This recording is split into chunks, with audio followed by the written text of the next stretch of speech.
안녕하세요. 30대 기혼녀입니다. 요즘 날이 많이 따뜻해져서 창밖을 볼 때마다 기분이 좋은데요. 최근 일을 휴직하고 남편과 아이 맞을 준비를 하고 있는 중이라 혼자서 산책을 많이 해요. 봄이 와서 그런지 외출을 주말에는 아이와 함께 놀러가는 가족 단위들이 많이 보이더라고요. 행복한 가정의 모습을 보니까 저도 저렇게 살고 싶다는 생각이 들었어요. 물론 이제부터라도 노력하면 못할 것 없겠죠. 다만 저희 식구 관계에도 안정이 찾아온 지 얼마 되지 않아서 제가 특히나 많이 노력해야 될 것 같아요. 오늘 사연을 올리게 된 것도 지난 과거를 빨리 잊고 곧 태어날 아기를 위해서 샘 결의를 다지려고 해요. 제가 새 마음 새 뜻으로 잘 살아갈 수 있게 응원 한마디씩 부탁드려요. 저는 포장업을 하는 집안에 시집을 갔어요. 시댁에서 하는 사업장이 작은 동네에 있더라도 워낙 명성이 높았고 시댁 사람들을 모르는 동네 분들이 없을 만큼 유명했습니다. 제가 결혼 인사 간다고 남편이랑 시댁 일하는 곳을 방문했다가 나타나는 이웃 사람들마다 남편과 저의 결혼을 축하해 주는 걸 보고 몸소 체감했습니다. 고작 동네 사람이 결혼하는 건데 그 집에 시집가는 새댁한테까지 관심을 주는 것 보면 시댁 사업장의 유명세는 말 다 한 거겠죠. 포장업이 정확히 어떤 일을 하는지 해보지 않아서 모르지만 시댁에서 포장업을 한다고 들었을 때 그리 낯설지는 않았어요. 왜냐면 우리 엄마도 과거에 포장업 일을 했었거든요. 주인은 아니었고 업장에서 일하는 직원으로 말이죠. 엄마 말로는 이 업계가 잘 되기 쉽지 않다고 했었습니다. 물론 엄마가 일했던 곳도 잘 나갔다고 해요. 그런데 거기서 허리를 다치는 바람에 어쩔 수 없이 그만두게 되었는데 그 업장이 나중에 지금 사정이 딸려서 문을 닫게 되었다고 하더라고요. 뿐만 아니라 소문 듣자 하니 원래 그쪽 업계가 잘리는 사람들이 좀 많다고 엄마가 얘기를 했었어요. 돈을 많이 주는 것도 아니었는데 그렇다고 일이 수월한 건 더더욱 아니었어요. 엄마가 그 일을 한참 할 때 젊은 시절부터 고생을 정말 많이 했는데 그 바람에 스트레스도 많이 받으셨거든요. 그래서 그런지 그때 얻은 허리 디스크로 그만둔 지 오래되었지만 일상생활에 불편함을 많이 겪고 있습니다. 그래서 아빠 혼자 생계를 도맡았지만 다행히 그때쯤엔 제가 생계에 보탬될 만큼 자라서 형편이 기울진 않았어요. 어쨌든 남편과 시댁에 인사를 드리러 처음 방문한 날 시부모 뵙기 전부터 동네 사람들로부터 좋은 곳에 시집 간다고 부러움을 많이 샀어요. 그래서인지 남편의 어깨가 상당히 으쓱 올라갔었습니다. 시부모를 만나기 전부터 사람들이 시댁의 이미지를 증명해주니 솔직히 안도는 되더라고요. 결혼할 남자가 생기고부터 이것저것 많이 찾아봤었는데 사기 결혼도 생각보다 많아서 은근 걱정이 되었거든요. 남편은 저를 데리고 시댁 아닌 시댁이 하는 업장으로 갔어요. 두 분은 작업 때문인지 옷을 편하게 입고 계셨는데 평소에도 관리해서 입는다기보다는 몸 움직이기 편한 스타일만 즐기시는 것 같았어요. 오히려 그게 더 수더분하고 사람 좋아 보여서 쓸데없는 의심은 더더욱 내려놓게 되었죠. 말투마저도 두 분 다 얼마나 점잖으신지. 초면인 제게 경계 없이 잘해주셔서 첫 대면이 너무 괜찮았습니다. 그리고 무엇보다 시모가 가진 가치관이 제게 좀 멋있게 다가왔는데요. 젊어서 놀면 늙어서 고생한다는 말 괜히 있는 거 아니다. 결혼했다고 한 사람한테만 경제활동 맡기는 일은 없었으면 좋겠어. 나도 너희들 애 가졌다고 며느리더러 일 그만두러 갈 사람 아니야. 내가 무슨 말 하는지 알지? 저는 시모의 신여성 마인드가 너무 마음에 들었습니다. 저 또한 제가 어렵게 취업한 중소기업 무역직을 결혼과 임신 때문에 포기할 생각이 없었거든요. 간혹 그런 부분에 깐깐한 시모를 만나면 며느리랑 갈등 생긴다는 얘기도 많이 들어서 그런 거 하나 없는 제 시모가 너무 좋았습니다. 시모와 마음이 잘 맞다고 생각을 하니 제 마음이 시모에게 절로 활짝 열리더라고요. 제가 더 잘하니까 당연히 시부모도 저를 좋게 봐줬어요. 남편도 저희 부모님께 잘해서 친정에 첫인사 가자마자 사위 대접을 받았었어요. 그러니 양가 집안에선 전부 우리의 관계를 만족스럽게 허가하셨고 결혼 또한 방해 한 번 없이 승낙해 주셨습니다. 상견례도 분위기 좋게 마쳤기 때문에 섣부르게도 제 결혼은 성공적이라 자부했었어요. 그런데 결혼식 날짜를 잡고 난 후 엄마가 뒤늦게 전화와서는 갑자기 엉뚱한 질문을 하더라고요. 딸, 다른 게 아니고 혹시 사부인 이름이 뭔지 알 수 있을까? 아무리 생각해도 사부인을 어디서 본 것 같은데 이름 들으면 생각날까 싶어서. 정말? 어머님은 엄마 만나고 그런 말씀 없으셨는데? 어머님 성함이 아마 박금자 자자이실걸? 맞아? 아, 그래? 아니다. 내가 아는 사람이랑 닮은 것 같아서. 근데 이름이 아니네. 그냥 닮은 사람인가 보다. 엄마는 싱거운 소리만 하고 전화를 끊었습니다. 근데 그게 너무 엉뚱해서 왠지 모르게 마음에 남았어요. 그렇다고 엄마의 그 의문이 제 앞날이 어떤지 알 수 있는 힌트였다는 걸 생각도 못했어요. 저랑 남편은 그렇게 결혼을 해버렸고 우리는 분가로 시작을 했습니다. 직장과 가까운 곳에 집 구해서 살아야 된다고 분가를 먼저 추천해 주신 분은 시모였어요. 시모는 시댁살이 같은 거 시킬 시간도 여유도 없다면서 그저 우리 둘 마음 편한 게 최고라고 제가 눈치 안 볼 수 있게 선뜻 말씀해 주셨어요. 어쩜 이렇게나 깨어있는 생각을 하시는 건지. 저는 시모에게 늘 고마워서 굳이 시모가 우릴 찾지 않아도 시모에게 안부 연락을 많이 했습니다. 남편한테도 시모 칭찬을 많이 했어요. 남편은 그저 자기 엄마를 좋게 봐줘서 고맙다면서 시모가 자기 투자에는 늘 열정적인 사람이라고 했는데요.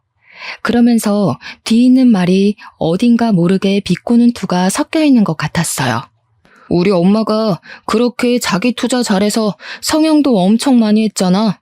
성형할 시간에 옷이나 좀 사입지. 아무리 얼굴에 공을 들이면 뭐해. 이미 복장부터가 영락없는 아줌마인데. 무슨 말을 그렇게 해? 어디에 관심을 두던 그건 어머님 마음이지. 근데 어머님이 그렇게 성형을 많이 했어? 어디 했는데? 내가 한두 곳 손댄 걸론 말을 안 하지. 저래봬도 엄마 손 안 댄 곳 없을걸? 상견례 할 때도 귀엽고 주사 한 대 맞고 갔잖아. 시모가 성형을 많이 했는지는 그때 처음 알았습니다. 남편 말로는 1년 안에 눈이랑 코를 하고 피부엔 주사기만 주기적으로 많이 맞았다네요. 어쩐지 시모 처음 봤을 때 나이와 다르게 젊어 보이긴 했습니다. 우리 엄마랑 또래인데도 우리 엄마가 훨씬 언니처럼 보였어요. 그래서 시모가 하는 말이 좀 더 젊게 사는 사람처럼 느껴졌나 봐요. 처음 알게 된 시모의 다른 면모가 제겐 좀 낯설게 다가왔습니다. 제가 멋대로 생각했던 시모는 자기 외적인 면이 아니라 내적인 면만 가꾸는 줄 알았어요. 근데 뭐 성형을 하는 게 잘못은 아니잖아요. 시모가 왜 그렇게 얼굴에 손을 많이 대냐고 물었더니 남편 하는 말이 그냥 자기 만족으로 한다고 하더라고요. 시모가 일하느라 바빠서 별다른 취미가 없는데 유일하게 일 스트레스 푸는 것이 얼굴을 가꾸는 거래요. 포장업 대표가 시부니까 당연히 시부 카드로 계산한다고 하던데 시부가 시모의 병원비를 내버려두는 이유는 시모가 그만큼 자기 대신 일을 도맡아주는 시간이 많아서라고 해요. 시부는 업장보다 외주 일을 훨씬 많이 나간다네요. 그럼 시모 혼자 업장에 남아서 처리해줘야 될 주문과 일이 상당하다고 하더라고요. 주말도 없이 일을 하는데 사람이 스트레스는 풀어야 되지 않나 싶어서 시모가 마음대로 하도록 놔두는 거라 합니다. 시모가 한 번씩 도가 지나칠 때면 시부가 그땐 한마디 한대요. 화를 내는 건 아니고 그저 한 소리 얻는 수준으로만요. 제 기준에선 시모에게 배울 점이 많아 보였는데 남편은 그저 시모의 조언을 잔소리라고 보고 있었어요. 이건 결혼을 하고 나서 안 사실이었고 저더러 너무 시모를 띄워주거나 고마워하지 않아도 된다고 뒤늦게 말해주더라고요. 너무 기대가 크면 실망도 크다나 뭐라나. 근데 저는 약간 제가 눈으로 본 사실 아니면 안 믿는 성격이거든요. 제가 시모를 느끼고 본 건 좀 다르니까 오히려 남편이 속 좁다고 생각을 했었어요. 남편은 시모의 아들인 입장이니까 저보다 시모의 민낯을 속속들이 알고 있겠죠. 그건 오로지 남편의 입장이라고만 생각했기에 모든 걸 그러려니 넘겼습니다. 그렇게 별일 없이 평탄하게 지내오던 중이었어요. 저희 아빠가 일자리에서 해고를 당하면서 무난하던 제 삶이 시끄러워지기 시작했습니다. 아빠가 무거운 거 드는 일을 했는데 엄마처럼 허리 디스크가 오는 바람에 잘린 거거든요. 엄마처럼 수술을 해야 할 정도는 아니었으나 하던 업무를 계속하기엔 무리가 있었어요. 엄마는 여전히 3시간 이상 서 있는 게 힘들 정도로 허리가 안 좋아서 일을 할 수가 없는 상태였고 저는 두 분에게 생활비를 줄 테니 집에서 쉬는 게 어떠냐고 물었습니다. 저희 부모님은 자식에게 짐이 되기 싫어하는 분들이라 제 제안을 거절할 거라 예상을 했었는데 아니나 다를까 아빠가 딱 잘라 싫다고 말을 하더라고요. 몸을 못 쓸 정도로 늙어 빠진 게 아닌데 어떻게 집에서 쉬기만 하냐고 하면서 뭘 드는 일만 아니면 충분히 노동 가능한 체력이라고 하대요. 아빠를 말릴 수 없어서 걱정으로만 하루하루 보내던 저는 이런 사정을 남편한테 얘기를 했습니다. 그저 고민이라고 시시콜콜 털어놨던 것뿐인데 남편이 시부모한테 말한 것 같더라고요. 어느 날 시부가 저한테 전화와서는 저희 아빠에게 일자리 하나 내주고 싶다고 하는 거 아니겠습니까? 그런 사정이 있었으면 나한테 얘기를 하지 그랬어. 그렇잖아도 사돈이 택배 일한다길래 건강 걱정이 되었는데 이참에 잘 됐구나. 서로 돕는 게 가족이지.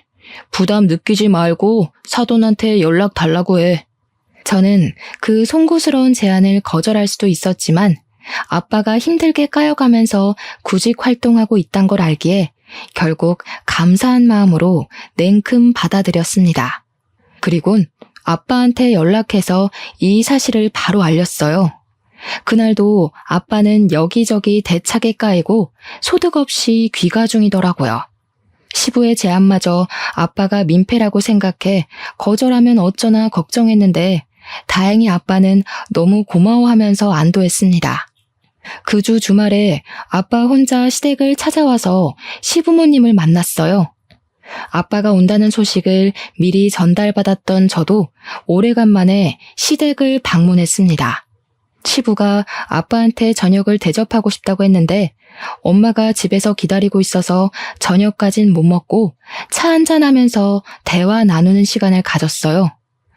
너무 감사해서 뭐라고 인사를 드려야 할지 모르겠네요. 제가 나중에 일정 잡아서 거하게 한턱 쏘겠습니다. 정말 감사드려요. 감사는 무슨요? 진작 새아가한테 사돈 어른들 안부를 물어볼 걸 그랬네요. 그럼 고생을 좀 덜 하셨을 텐데. 안 그래도 점점 업이 커져가고 있는 중이라서 직원이 더 필요하긴 했거든요. 어려운 일 아니니까 우리 집사람한테 일 배우시면서 차차 적응하면 될 것 같아요. 한 번씩 딸도 보러 가시면 좋고요. 그렇잖아도 일 때문에 이사를 생각하고 있었어요. 이 동네에서 일을 하려면 근처로 이사를 오는 게 좋겠더라고요. 아무쪼록 전부 사돈 어른 덕분입니다. 은혜 꼭 갚을게요. 시부랑 아빠의 분위기가 너무 좋아서 아빠한테는 시부 자랑을 하고 시부한테는 아빠 자랑을 하느라 저 또한 신이 나 있었어요. 그 자리에는 시모도 같이 있었는데 시모는 유독 조용히 앉아만 계셨는데요. 저는 그게 일적인 얘기라서 대표인 시부의 뜻을 무조건 따르기 때문이라고 생각했거든요. 그런데 시부가 잠깐 전화를 받으러 자리를 뜨고 저도 화장실을 가느라 자리를 떴을 때 거실에서 웅성웅성 시모의 목소리가 어렴풋이 들렸습니다. 뭐라고 하는지는 잘 몰랐지만 아빠의 대답은 안 들리는 것 보니 아무래도 시모가 업무에 대해 대상 설명해 주는 것 같다고 추측했어요. 아빠가 시부 업장에서 일을 시작하게 되면 시모랑 가장 많이 마주치게 될 테니 시모 입장에서 해줄 조언이 많을 것 같긴 했어요. 저는 화장실에서 손을 씻으면서 정말 시부모님께 잘해야겠다고 다시 한 다짐했어요. 사돈댁이라고 우리 친정 부모님의 생계까지 신경 써주시니 얼마나 감사한 일입니까? 이 은혜를 그냥 넘기긴 그렇고 저는 시간을 내서 시부모님께 보답으로 드릴 선물을 마련해야겠다 생각하면서 화장실을 나섰어요. 시댁 화장실은 거실에선 안 보이는 곳이었기 때문에 작은 복도를 좀 걸어 나가야 했습니다. 그러나 어쨌든 한 지붕 아래에 있는 집이라서 화장실 문을 열자마자 목소리는 선명하게 들렸어요. 가족이라고 설렁설렁 할 생각은 마셨으면 좋겠어요. 원래 가족끼린 일 못하는 거 알죠? 우리 남편이 워낙 마음이 좋아서 불쌍한 사람을 그냥 못 넘겨요. 일단 남편이 돕겠다고 하니까 저도 가만히 있는데 저희 일에 조금이라도 불이익이 된다면 바로 자를 거예요. 저는 시모의 다소 냉철한 발언을 듣자마자 걸음을 세웠습니다. 물론 가족이란 이유만으로 남의 업장에 불이익을 주는 건 저 또한 잘못된 일이라고 생각해요. 그러나 굳이 저희 아빠를 겁박하듯 말을 했어야 할까요? 그런 주의 정도는 얼마든지 좋은 방식으로 돌려 말할 수도 있는 거잖아요. 일을 시작하게 되면 저희 아빠는 직원이고 시부모는 대표가 맞아요. 그렇다고 모든 대표들이 직원을 하찮게 대하는 건 아니지 않습니까? 제가 듣기에 시모 목소리는 저희 아빠를 같은 동급이 아닌 한참 아래의 직원을 대하는 듯한 분위기였어요. 물론 제가 착각했을 수도 있겠죠. 시모가 점잖기는 해도 톤이라든지 말투가 원래 직설적인 편이긴 했거든요. 그건 제가 시모보다 한참 어렸고 시모의 생각이 곧 제 생각이었기 때문에 좋게 느꼈던 거예요. 그런데 시모가 우리 아빠한테까지 이런 식이면 그건 좀 다르게 받아들여졌습니다. 일종의 무시라고 느껴졌어요. 그렇게 생각할 수밖에 없었던 건 무엇보다 아빠의 반응 때문도 있었는데요. 아빠가 다짜고짜 시모한테 죄송하다고 하더라고요. 내내 아무 말씀 없으시다가 시모가 자기 말 이해했냐고 되묻는 소리에 사과를 하는 겁니다. 이건 좀 아니지 않나 싶었어요. 그래서 저는 세웠던 걸음을 움직여 거실로 모습을 드러냈죠. 시모는 아무 일 없었다는 듯 아빠 앞에 있는 잔에 차를 리필하고 있더라고요. 그 상황에서 저는 시모에게 따져 물으려고 했습니다. 제가 들은 걸 물으면서 제가 느낀 감정이 착각인 거냐고 얘기하려고 했죠. 그런데 그 타이밍에 전화를 마친 시부가 다시 돌아왔고 그만 나가봐야 하는 시부가 가는 김에 우리 아빠를 태워주겠다고 해서 자리는 무산이 되었어요. 할 수 없이 저는 자리에서 일어나 우리 아빠한테 사근사근 웃는 얼굴로 잘해보자고 인사하는 시모를 빤히 쳐다만 봤습니다. 시부가 저도 데려다 주겠다고 해서 그날 그렇게 시댁을 나왔죠. 기분이 찝찝했습니다. 아빠한테 전화해서 시부모님 밑에서 일하는 거 불편하면 안 했으면 좋겠다고도 얘기를 했어요. 당연히 아빠가 그걸 들어줄 리 만무했지만요. 결국 아빠는 일을 시작했습니다. 일을 할 수 있을 때 하자는 주의여서 설득할 수도 없었어요. 설득할 만한 이유도 없었고요. 그날 이후로 저는 계속해서 찝찝한 마음으로 시간을 보냈습니다. 제가 날이 갈수록 웃음이 사라지고 고민이 많은 얼굴을 하고 있으니 남편이 한 번은 물어보더라고요. 왜 그래? 친정에 무슨 일 있어? 아니면 내가 뭐 실수라도 했어? 요즘 당신 표정 안 좋으니까 나도 기운이 빠진다.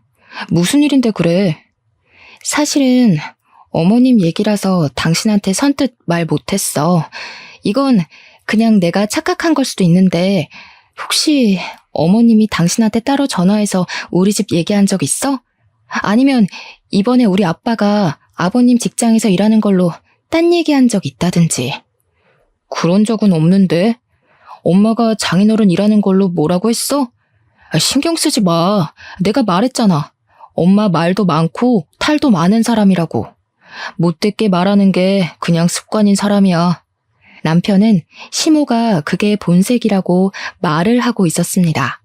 그때 저는 지난번에 남편이 시모에 대해서 비꼬듯 얘기를 했던 순간이 떠올랐어요.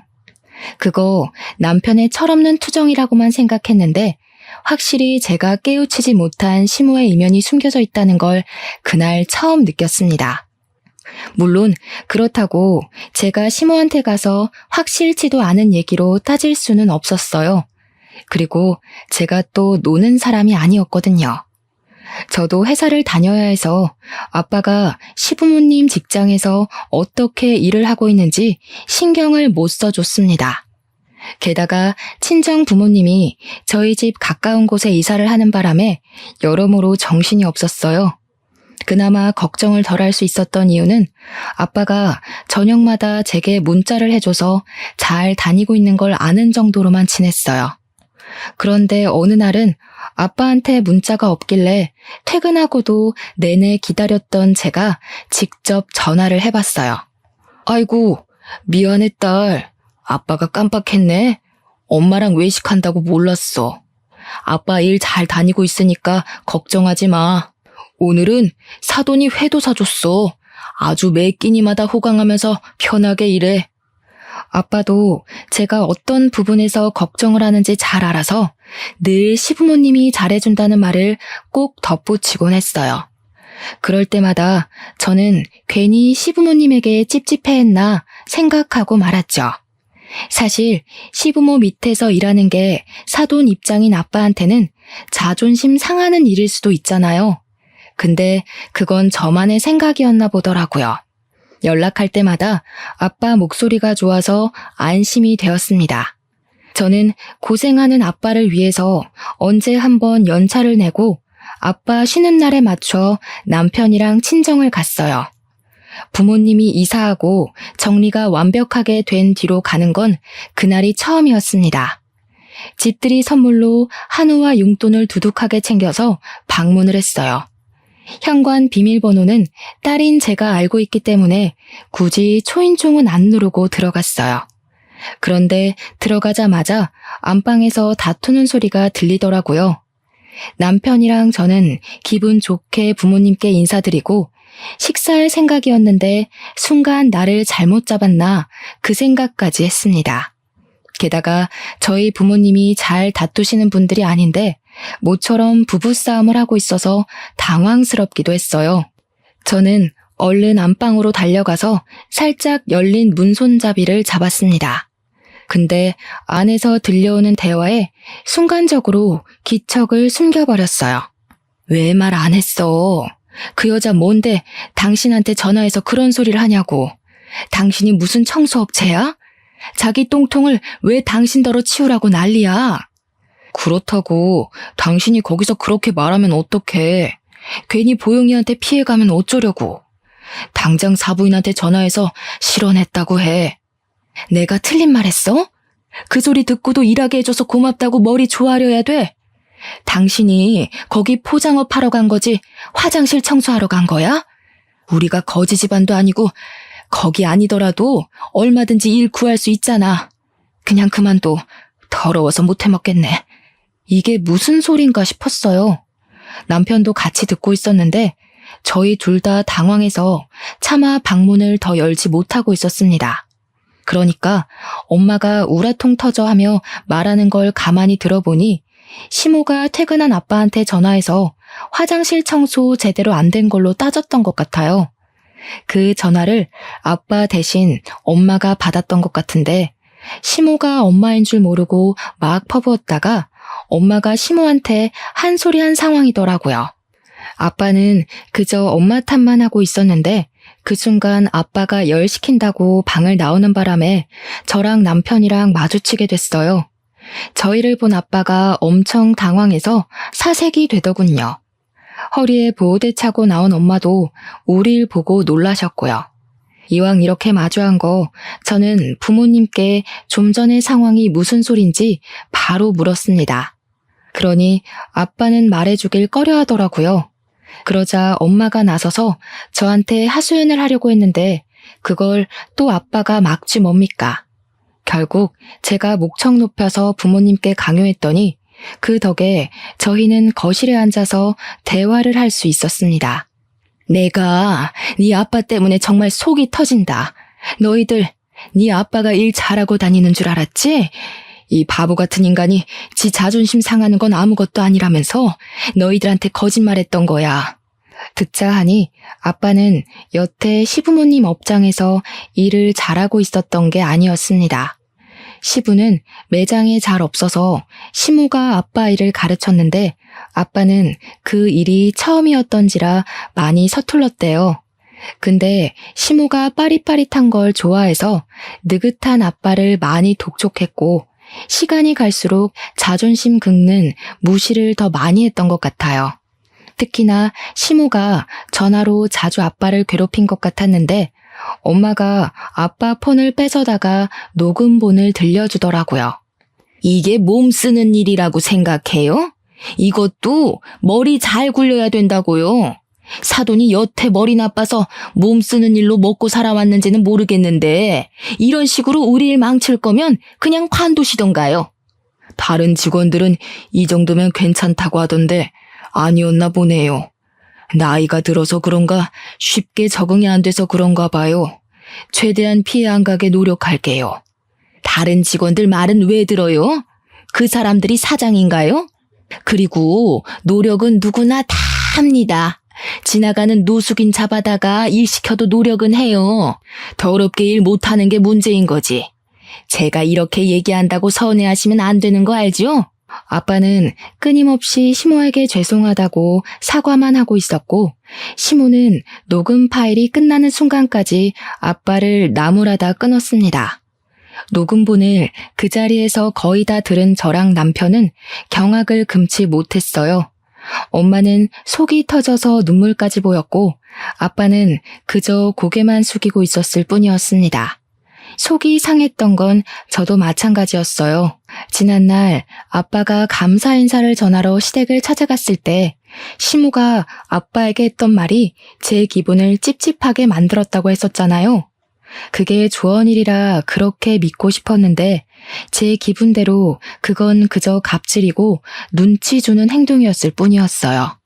그때 확실히 알아차렸더라면 아빠가 시부모님 밑에서 일하는 걸 무조건 반대했을 텐데 저 때문에 아빠가 괜히 정신적 스트레스를 받았던 것 같아서 미안했습니다.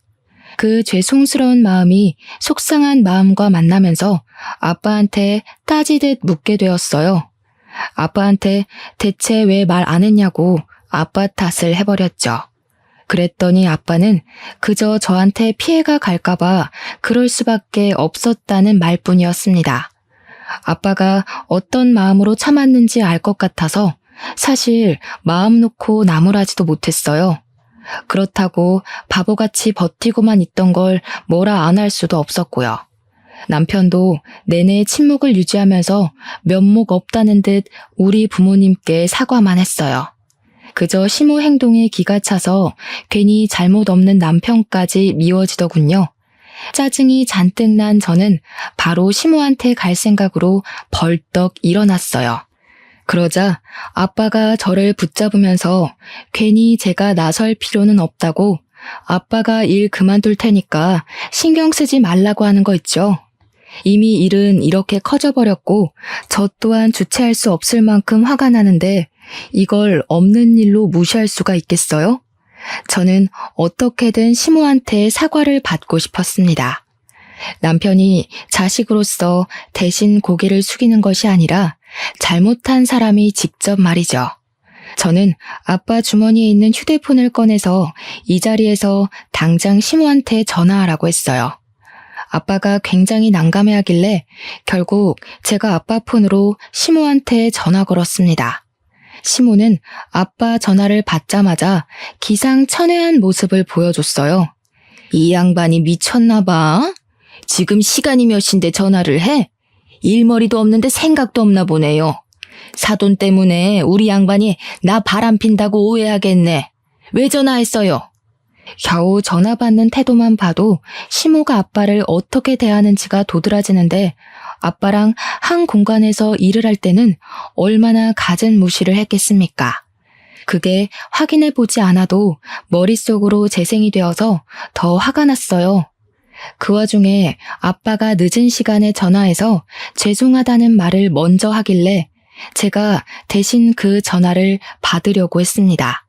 그런데 남편이 아빠의 폰을 낚아챘고 성난 얼굴로 시모에게 그간 참았던 말을 퍼붓더군요. 엄마 진짜 실망이다. 아빠가 엄마 또 이러는 거 알아? 옛날에 사고 친 거 아빠가 이혼 안 하고 용서해준 대가가 뭔지 잊었어? 성형하는 것도 내버려뒀더니 왜 쥐죽은 듯 살라는 말 무시해? 아들? 네가 왜 사돈이랑 같이 있니? 아니, 오해가 있어. 엄마 당연히 쥐죽은 듯 살고 있지. 아빠한테 말하지 말고 엄마랑 얘기 좀 하자. 내가 장인어른이랑 장모님 볼낯이 없다. 엄마 때문에 이혼하고 싶은 생각은 추호도 없으니까 나 살려면 엄마 이러는 거 아빠한테 얘기해야겠어. 남편은 더 이상 시모의 말을 듣지 않고 그대로 끊어버렸습니다. 아무래도 시모가 이렇게 직원을 하대하고 무시하는 게 처음은 아닌 것 같았어요.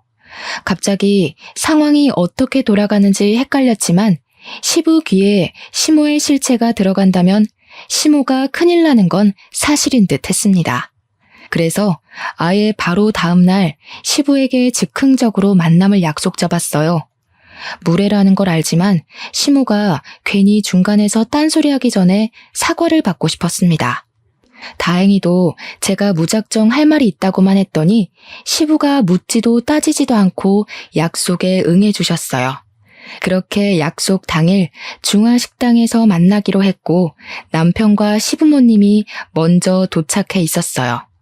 뒤늦게 들어온 친정 부모님과 저는 시무를 쳐다보지도 않고 착석했는데 시무가 어딘가 모르게 계속 우리 눈치를 보는 것 같더라고요. 특히나 시무가 우리 아빠를 아닌 척 흘겨보는데 그게 꼭 눈으로 원망을 하는 것 같은 느낌이었어요. 어쨌든 여기서 저희 상황에 대해 아무것도 모르는 건 시부뿐이었습니다. 그래서 시부 빼고는 전부 표정이 안 좋았죠. 시부는 사람 좋은 얼굴로 저희 부모님을 맞이해 주었어요. 어색한 정적이 중간중간 흐르는 분위기였던지라 아마 시부도 좋은 일로 이 자리가 만들어졌다는 생각은 안 했을 겁니다. 음식을 시킨 후 시부가 우리 부모님 이사한 것에 대해 안부 인사를 가볍게 나누던 상황에서 제가 먼저 시부에게 들려줄 것이 있다고 입을 열었어요. 그러자마자 황당하게도 시모의 눈초리가 바로 따라붙더군요. 그러면서 제가 무슨 짓을 벌일지 눈치챈 건지 안 하던 짓을 하기 시작했는데요. 밥도 안 먹었는데 먹기도 전에 체하겠네. 하여간 우리 며느리 성격 화끈한 건 알아줘야 된다니까. 밥 다 먹고 얘기 나누는 게 좋지 않겠어? 그보다 내가 사돈 댁 집들이 선물 좀 챙겨왔는데 이것 좀 볼래? 제가 초반에 시모를 마치 신여성 같다고 표현했었는데요. 제 눈에 시모란 사람은 돈을 쓸 때 쓸 줄 알고 모을 땐 모을 줄 알고 젊은 세대에 대해 편견 없고 자기 소신이 뚜렷한 어른이었어요. 그런데 그게 소신이 아니라 고집이고 자기 마음 편하고자 했던 이기적인 마음이었네요. 시모 첫인상이 너무 좋아서 그 뒤론 시모에 대해서 제가 보고 싶었던 것만 봤나 봐요. 시모는 음식도 안 나온 식탁 위에다가 명품 선물 2개를 늘어놓았습니다. 저희 아빠와 엄마를 위한 모욕적인 느낌의 선물이었죠. 누가 봐도 저희 부모님 입을 막기 위해 환심을 사는 모습으로 보였어요. 어찌나 정이 뚝 떨어지던지. 차라리 진심 어린 반성이었다면 제가 흔들렸을지도 모를 텐데 아쉬웠네요. 저는 더 이상 시모에게 시간을 줄 가치가 없다고 생각했습니다. 그래서 별다른 다른 인사도 없이 아빠 폰에서 옮겨온 녹취록을 재생했어요. 시모와 아빠의 통화가 적나라하게 울리고 점점 식구들 표정이 다양해졌습니다. 특히 시부는 딱 들어도 시모와 아빠 목소리인 게 티가 나는 녹음을 듣고서 이게 뭐냐는 반응과 동시에 시모를 째려봤어요. 침묵 속에서 눈빛만 오가는 시부모님 사이가 순식간에 싸늘해진 듯 했습니다. 당신 설마 또 사고 친 거야? 옛날에 그 사고도 수습하느라 내가 얼마나 진땀 뺐는지 잊었어? 맑게 알아듣는 줄 알았더니 기어코 집에서 쫓겨나려고 작정이라도 한 거야 뭐야? 대체 이게 뭔지 설명해봐. 아니 그게 사돈이 오해했나 보네. 내가 안 좋은 의미로 말한 게 아닌데. 사돈, 서운한 게 있으면 저한테 직접 말씀하시지. 왜 이렇게 경우 없이 행동하셨대? 이렇게 나오면 제가 뭐가 됩니까? 애들도 다 보는 앞에서 꼭 이렇게 쪽을 주셔야 했어요? 이 와중에도 자기 살려고 저희 부모님 탓을 하는 시모가 황당했습니다. 그때 제가 무어라 따지기 전에 시부가 먼저 시모 잘못에 대해 지적을 더해주셨는데요. 그 자리에서 저는 아빠 일보다 더 당황스러운 사실을 들었어요. 시부 입에선 제가 예상했던 시나리오와는 다른 사실이 밝혀졌습니다. 시모가 아빠한테 저질렀던 무식한 횡포가 이번이 처음이 아닌 듯 했어요. 듣자 하니 과거의 포장업을 이보다 더 크게 했던 시절의 이야기였어요. 그 당시에도 시모가 시부와 공동사장으로서 같이 사장 권한을 갖고 있었다는데 시부 몰래 직원들을 그렇게 부려먹었다고 하더라고요. 그때는 성격이 더 고약해서 지금 우리 아빠한테 했던 갑질보다 더 심하게 직원들을 못살게 굴었던 것 같았습니다. 실제 시모 등살 때문에 그만두는 사람이 많았고 시모가 당시에는 직원들의 머리를 툭툭 치는 둥, 발로 들고 차는 둥, 손찌검도 해서 종종 신고도 들어왔다고 해요. 그러나 돈 때문에 일을 그만둘 수 없는 아줌마 아저씨들이 더 많아서 시모의 횡포를 눈 감아준 직원들도 많았다고 합니다. 요즘 세상에 그런 식으로 나오면 진작에 구속이 되었겠죠. 저희 부모님 세대는 겨우 그런 걸로 구속이 되고 화제거리가 되는 시대는 아니었어요. 그럼에도 도가 지나치면 결국 이슈가 되고 마는 거겠죠. 시모의 횡포를 끝내 못 참은 직원들이 힘을 모아서 시부 업장에 고소장을 날렸고 직원들의 가족까지 시위를 하고 나서는 바람에 법에서도 무시할 수 없을 만큼 상황이 악화되었다고 합니다. 결국 시부 업장은 직원을 다 잃었고 그 많은 직원들과 가족들에게 보상금을 대준다고 빚쟁이가 되어버린 거였어요. 부도나 마찬가지였고 새로 업장을 세우기까지 40, 50대 시절을 거의 다 날렸다고 하네요. 그나마 시부의 노력이 한도 끝도 없이 끈질겨서 겨우 다시 일어날 수 있었고 시부가 작은 동네로 이사를 가 다시 업을 살린 거라고 했어요. 시부는 그때 시모와 이혼의 위기를 느꼈으나 시모가 무릎 꿇고 잘못했다고 사정을 하는 바람에 한 번은 눈 감고 넘어가 줬다고 합니다. 새로 시작한 곳에서는 소규모 직원으로 일했는데 시모가 워낙 시부한테 혼나서 그 직원들한테는 한동안 손을 못 댔다고 하더라고요. 그런데 시모가 어느 정도 해이해졌을 때 우리 아빠가 들어가는 바람에 아빠를 인수인계하면서 다시 본래 인성이 도진 것 같았어요. 식구라고 더 우습게 봤나 봐요. 제일 무서운 게 식구한테 버려지는 건 줄도 모르고 말입니다. 모든 사실을 알자 저는 한때 시모를 동경했고 닮고 싶었다고 생각을 했었던 게 화가 나기까지 했어요. 자리에서 벌떡 일어나 시모에게 처음으로 언성을 높였습니다. 어떻게 그러실 수 있어요? 제가 어머님을 얼마나 좋아했다고요. 사람을 이렇게까지 실망시킬 수 있는 것도 참 능력이시네요. 저희 아빠한테 사과 안 하시면 다시는 어머님을 어머님으로 안 모실 거예요. 어머님 때문에 이혼도 얼마든지 할 수 있어요. 제가 이혼까지 논하니 그건 남편이 나서서 저를 말렸습니다. 지난번에도 그랬지만 이번에도 남편은 자기 엄마 때문에 저랑 이혼하는 건 있을 수 없는 일이라고 시모한테 대신 따져주면서 사과하라 강요도 해줬네요. 시부는 시모를 감싸주지 않았고 아빠도 일이 이렇게까지 된 것에 대해 시모에게 사과를 받고 싶어하는 상황이었습니다. 저랑 남편은 행동으로 나서서 한참 시모를 몰아세우고 있을 때였어요. 갑자기 친정엄마가 자리에서 일어나더니 막 들어오는 음식에서 탕수육 소스를 손에 쥐었어요. 그리곤 바로 시모 머리통에다 쏟아버리는 겁니다. 그 일 때문에 저랑 남편도 당황해서 입도 벙긋 못했습니다. 시모가 비명을 지르며 이게 무슨 짓이냐고 우리 엄마한테 악을 쓰기 시작했는데요. 그러자 엄마 입에서 믿을 수 없는 사실이 드러났어요. 당신이 그때 그 업체 쌍년이었어? 얼굴을 다 갈아엎은 것도 사람들이 알아볼까봐 겁나서였냐? 이거 끝까지 못 알아봤으면 서운할 뻔했네. 그래, 이상하게 어디서 본 것 같은 얼굴이라고 생각했어. 내가 당신 때문에 평생 허리를 못 쓰게 됐는데 당신 면상을 잊었을 리가 없지.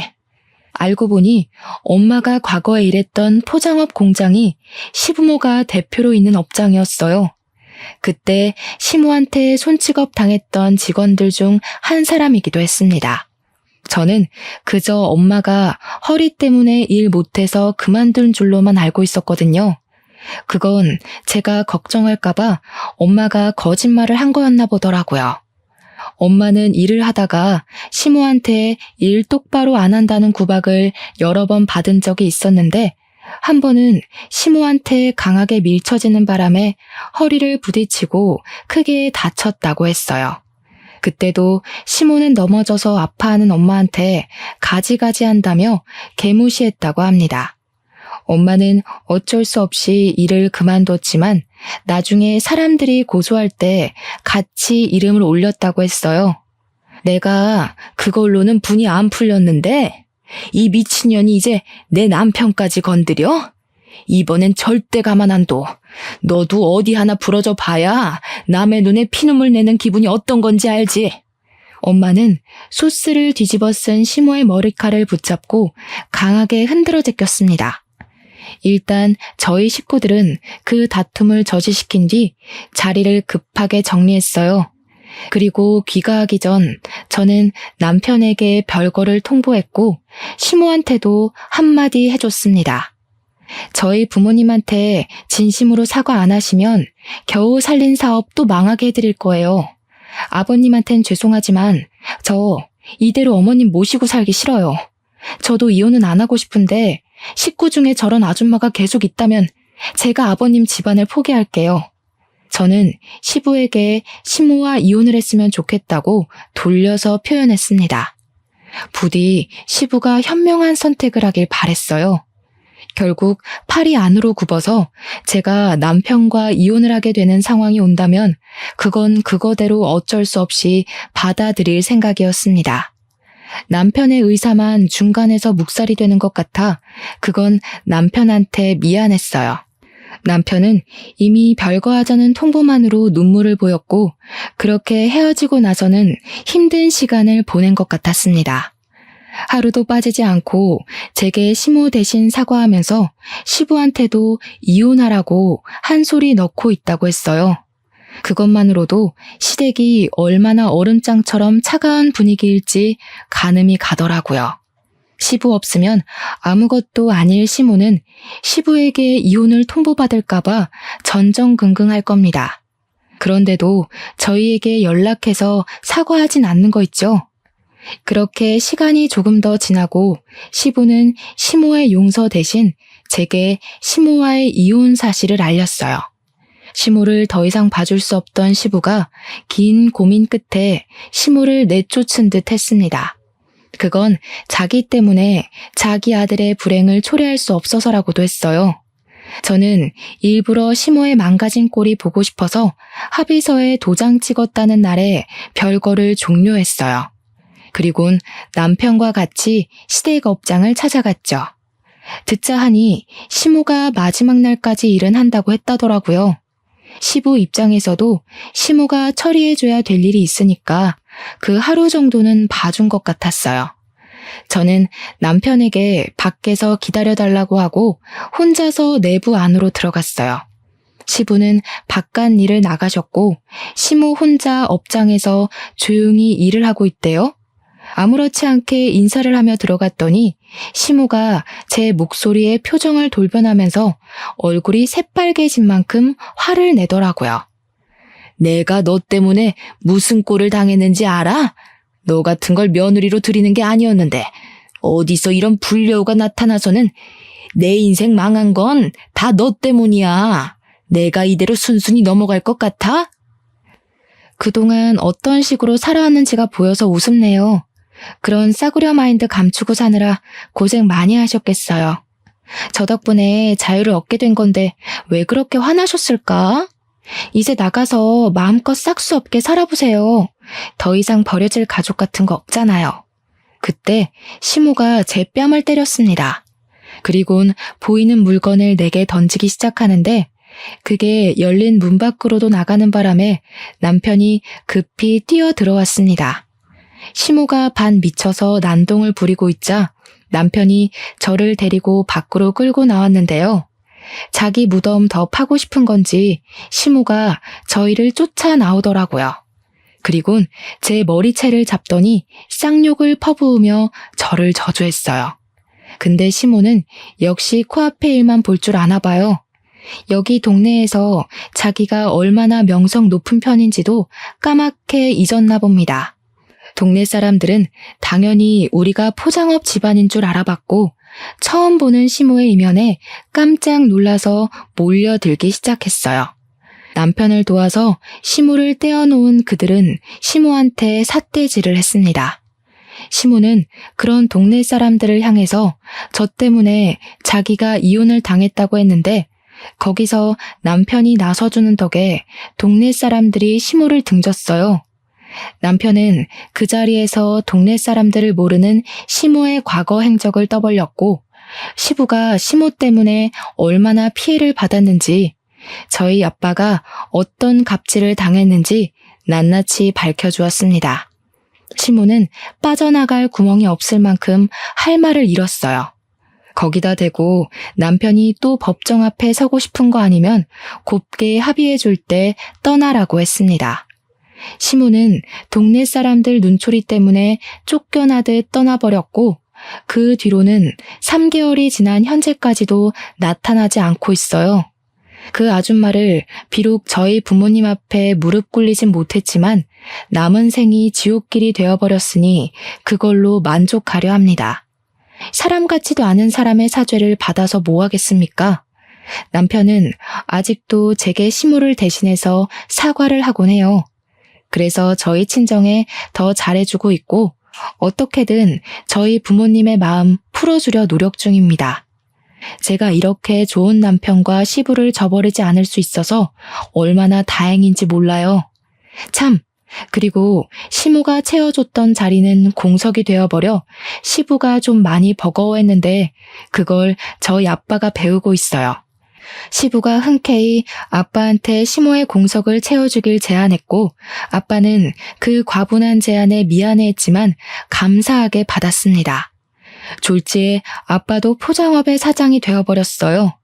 시부랑 성격이 잘 맞아서 유려하게 잘 운영해 나가는 걸 보니 아빠가 적응을 빨리 못했던 게 시모 탓인 것 같아서 한 번씩 울컥 올라올 때가 있네요.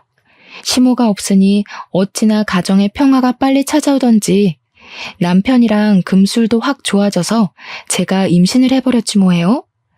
우리 아이가 좋은 식구들 사이에서 태어나 사랑받고 자랄 생각을 하니 곧 엄마가 될 입장으로서 많이 안심이 됩니다.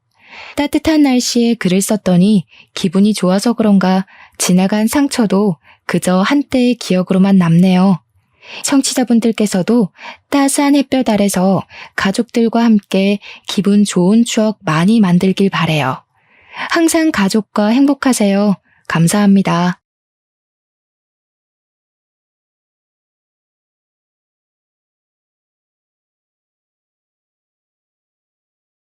안녕하세요. 저는 딸 하나에 아들 둘을 키우고 있는 40대 여성입니다. 저는 나이를 먹지 않을 줄 알았는데 정신 차리고 보니 어느새 제가 40대가 되어 있고 세 자녀의 엄마가 되었네요. 되돌아보면 오늘의 저와 가족들이 있기까지 정말 무수히 많은 일이 있었습니다. 사실 지난 10년은 제 인생에서 가장 힘들고 괴로운 나날들이었어요. 지금은 어느 정도 제 마음이 정리도 되고 여유가 있지만 얼마 전까지만 해도 생각할수록 울분이 터지고 치가 떨리는 사건 때문에 잠도 잘 못 잤거든요. 하지만 이제는 새로운 시작을 앞두고 다 털어버리고자 이렇게 사연을 보내게 되었습니다. 일단 제가 살아온 이야기부터 하면 저는 20대 중반에 아동복지센터에서 사회복지사로 근무하고 있었고 센터장님의 아들이었던 남편과 결혼을 했어요. 사실 센터장님인 시어머니는 저를 정말 싫어하셨습니다. 처음부터 저를 싫어했던 것은 아니었어요. 오히려 처음에는 일 잘하고 아이들에게도 잘한다고 너무 좋아하셨습니다. 하지만 남편과 연애를 하고 결혼을 하겠다고 말하니 자기 아들 짝으로는 제가 한참 부족하다고 생각했는지 결혼을 반대했어요. 그도 그럴 것이 사실 우리 집은 부유하지 않았고 저의 어린 시절은 불행했습니다. 아빠는 어릴 때부터 아침부터 저녁까지 술만 찾으셨고 가장의 역할은 전혀 하지 않았어요. 심지어 술에 잔뜩 취하면 엄마를 때리기까지 했습니다. 실질적인 집안의 가장이었던 엄마는 요양보호사 자격증을 따서 요양원에서 밤 늦게까지 일하시며 우리를 키우셨어요. 이렇게 매일 술 냄새가 진동하고 가끔은 엄마의 울음소리도 들리는 집이 싫었던 오빠는 20살이 되자마자 집을 나가버렸습니다. 그리고 아빠는 제가 20살이 되던 해 급성 알코올 중독으로 돌아가셨어요. 아빠의 장례식 마지막 날 발인까지 다 하고 저는 엄마를 모시고 집에 가려는데 어디선가 많이 본 뒷모습이 보였습니다. 자세히 보니까 오빠였는데 옷은 다 해지고 얼굴도 상처투성인 것이 꼴이 말이 아니었어요. 엄마와 저는 다급히 오빠를 불렀지만 오빠는 제 목소리를 듣고서 도망가 버렸고 그 뒤로는 오빠를 그 어디서도 보지 못했습니다. 그날 엄마는 집에 오셔서 오빠 생각에 가슴을 치며 눈물을 흘리셨어요. 당장이라도 모든 것을 다 포기하고 오빠를 찾아다니고 싶었지만 우리는 당장 먹고 살 걱정에 슬퍼만 할 수 없었습니다.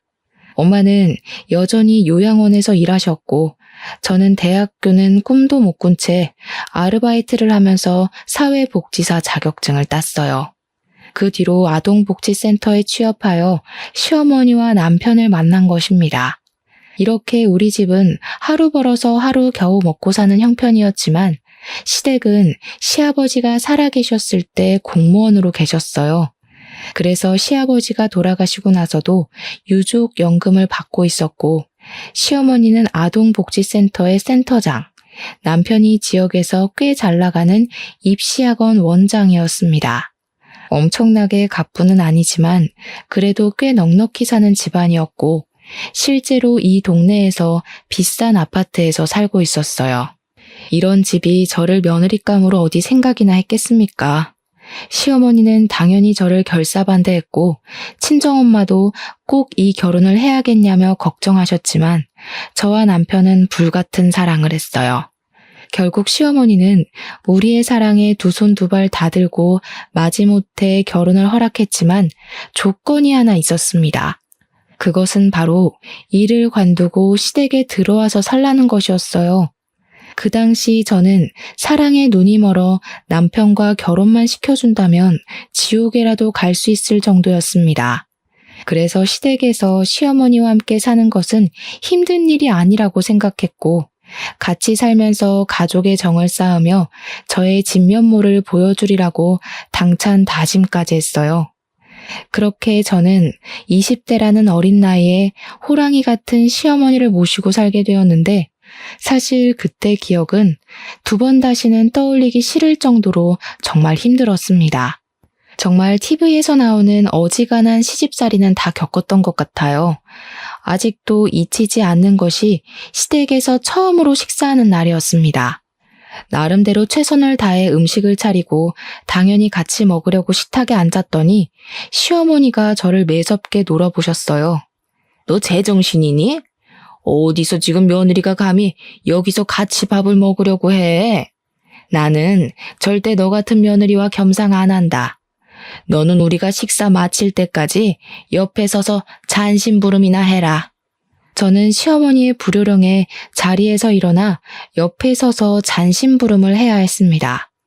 정말 억울한 일도 많고 힘든 일도 많았지만 그나마 다행이라면 다행인 것은 제사를 지내지 않았어요. 원래 남편 어릴 때는 지냈다고 했는데 시어머니가 아동복지센터 센터장이 되며 일이 많아 제사를 못 지내게 되었다고 합니다. 하지만 명절 때는 명절 분위기를 내야 한다며 음식을 장만하도록 했고 친정에도 못 가게 했어요. 그래도 친정과 시댁이 가까워서 평일 점심시간에 엄마가 근무하시는 곳 근처 식당에서 종종 만나곤 했습니다. 그렇게 1년 후 저는 임신을 했고 시어머니는 손자를 간절히 바랬지만 성별을 확인하니 딸이었습니다. 대를 잇지도 못하고 결혼하면 남의 집 귀신이 될 딸년을 가져서 뭐하니? 정말 생전 도움이 하나도 되지 않는구나. 그년 울기만 해봐. 아주 그냥 이 집에서 쫓아내버릴 거야. 시어머니는 쫓아낸다고 말할 정도로 저의 큰딸을 싫어하셨지만 다행히 큰딸은 건강하고 씩씩하게 잘 컸고 그 뒤로 2년 터울로 둘째와 셋째를 낳았는데 다행히 둘 다 아들이었습니다. 떡두꺼비 같은 손자를 둘이나 낳으니 시어머니는 저에게 두 아들을 건강하고 똑 부러진 아이로 키우는데 전념하라고 하시며 가정부를 들이셨어요. 그러나 여전히 주방일은 다 저의 몫이었습니다. 그래도 이전과는 다르게 명절 마지막 날에는 아이들과 저는 친정에 다녀오라고 하시며 보내주셨어요. 저는 남편과도 같이 가고 싶었지만 남편은 학원 일로 바빠서 유일하게 쉬는 날이 명절인데 그날 꼭 친정에 데리고 가야 하겠냐며 아이들과 저만 친정에 보내셨습니다. 비록 새 아이가 떼부리거나 울면 귀찮다고 밀어내버리셔서 눈치 보이기는 했지만 그래도 시어머니가 서서히 저에게 마음을 여는 것 같아서 저 스스로가 참 뿌듯했어요. 그러던 어느 날이었습니다. 저는 일주일에 한 번씩 아이들을 가정부 이모님께 잠깐 부탁하고 마트에서 장을 보곤 했는데 언제부턴가 마트 가는 길에 있는 한 젊은 노숙자가 눈에 띄었어요. 그 노숙자는 젊은 시절 오빠와 너무 닮아서 노숙자를 보고 있으면 오빠가 떠올라 자꾸 신경이 쓰였습니다. 그래서 음식을 할 때마다 일부러 많이 해서 일회용 도시락에 담아 한 번씩 주고는 했어요. 아무래도 아이들이 어려 매일 주지는 못해도 제가 장을 보러 가는 날에는 꼭 일회용 도시락에 오래 두어도 상하지 않을 음식들을 챙겨서 가져다 주었고 그때마다 노숙자는 감사하다고 하며 음식을 허겁지겁 먹었습니다. 그러던 어느 주말, 모처럼 한가한 날이라 시어머니를 모시고 남편 아이들과 함께 도시락을 넉넉히 싸서 인근 공원으로 산책하러 나갔습니다. 공원은 마트 건너편으로 공원에 가기 위해서는 노숙자가 있던 곳을 지나가야만 했어요. 그날도 역시 노숙자가 앉아 있었고 남편은 노숙자를 보며 젊은 사람이 이래야지 저렇게 구걸만 해서 되겠냐고 하며 대놓고 노숙자를 비난했습니다. 노숙자는 남편의 말에 그냥 고개를 숙이며 아무 말도 못하고 앉아 있었어요. 저는 공원에 가서도 자꾸 그 노숙자가 생각나서 다음날 노숙자를 찾아가 이것저것 챙겨주었습니다. 노숙자는 자신에게 자꾸 이렇게 챙겨주셔서 너무 감사하다고 하며 연신 고개를 숙였어요. 저는 그런 노숙자에게 아니라고 하며 힘내서 버티면 언젠간 좋은 날이 올지도 모르니 항상 힘내고 희망을 잃지 말라고 했고 제 말에 노숙자는 고개를 숙이고 눈물을 훔쳤습니다. 가끔 노숙자들에게 음식을 대접했을 때 감사하기는커녕 오히려 더 큰 것을 바라는 경우도 있던데 이 노숙자는 그래 보이지 않았어요.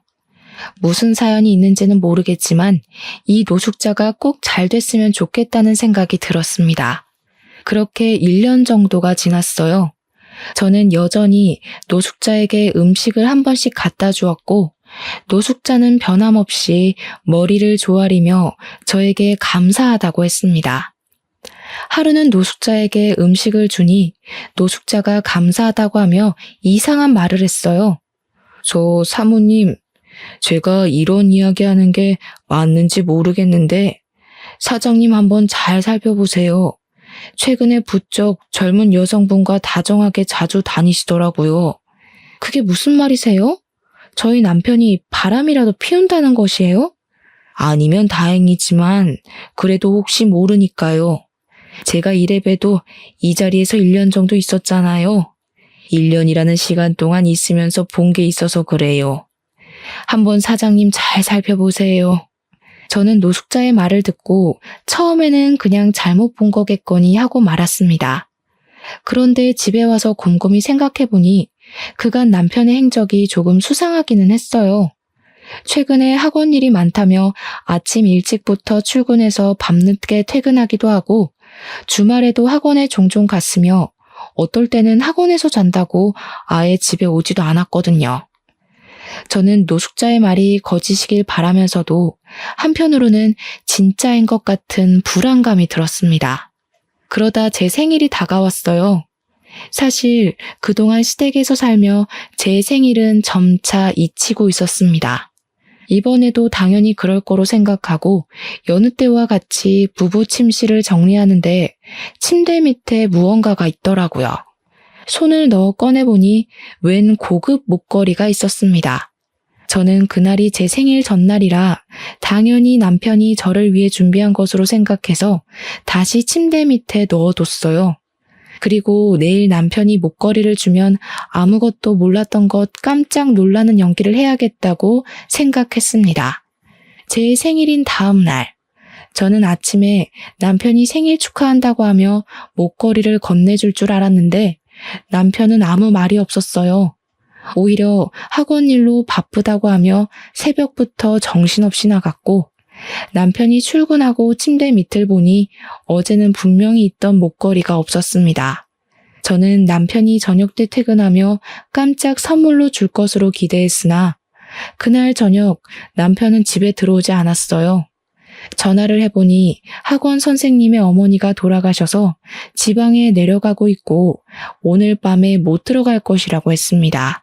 상황은 어쩔 수 없었지만 선물을 받을 것으로 기대해서 그런지 속상했어요.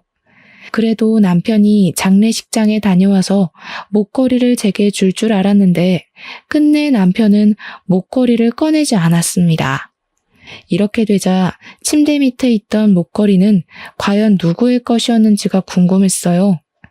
남편에게 물어보려고 했으나 남편이 매일 밤늦게 들어오고 아침에는 일찍 나가버려서 물어볼 수 없었습니다. 그 주 일요일, 남편은 학원에 일이 있다며 아침 일찍부터 나갔고 아이들은 방에서 놀고 있었어요. 아이들과 함께 공원이라도 가고 싶었지만 일요일에는 가정부 이모님이 오시지 않아 제가 집안일을 해야만 했습니다. 점심시간이 되어 식사 준비를 하고 시어머니 방문 앞으로 갔는데 큰 방에서 시어머니가 누군가와 통화 중이셨어요. 문 밖까지 소리가 들려 얼결에 들었는데 빨리 이혼시키고 아이와 함께 재혼시킨다는 말을 하셨습니다. 통화가 마친 것 같아 제가 식사 준비 다 됐으니 나오시라고 문을 두드리려고 하자 시어머니가 문을 열고 나왔어요. 깜짝이야. 쥐새끼처럼 문 앞에서 뭐 하는 짓이야? 방금 내가 하는 이야기 들었어? 식사하러 나오시라고 말씀드리려고 한 건데. 그런데 방금 이혼 재혼 이야기 나오는데 누구 이혼했어요? 알 것 없다. 어디 어른이 통화하는데 몰래 엿듣고 있어?